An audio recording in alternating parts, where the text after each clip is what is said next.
Hi friends, आज गोटे fresh good morning सह मुझे स्वागत करुच्ची मो चैनल को। आज परोटा सह आलू भजा ब्रेकफास्ट नहीं आसी खावाई। ये गोटे गोलाप फूल सुंदर गोलाप फूल फुटी जाता मुझे सहित फटो उठे भिड कर जाई खाई दीदी घर आसी आंब कानू काली आसी आंब आणिक आसला दीदी घर आंब ये मो बो भी अल्प छड़े देते मुझे छड़ेदेली बो काटिदे।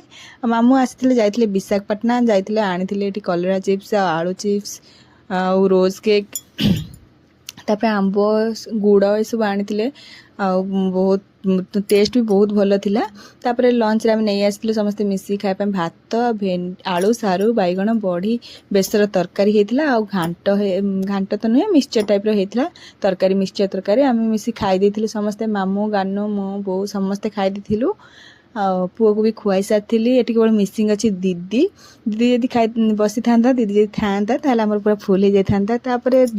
जो पर खरा गरम होती डिसाइड कर डिनर पखाड़ पखाड़ संग बहुत भजा भाजी देते बैगण तेल भजा ही चकड़ा होता पिज पकई मिक्सचर बड़ी आ टमाटो पिज तादरी भी मिक्सचर पड़ी चकड़ देलु आम डिनर खाई। भिडियो भल लगे निश्चय लाइक शेयर और सब्सक्राइब करने केमती लगे निश्चय कमेंट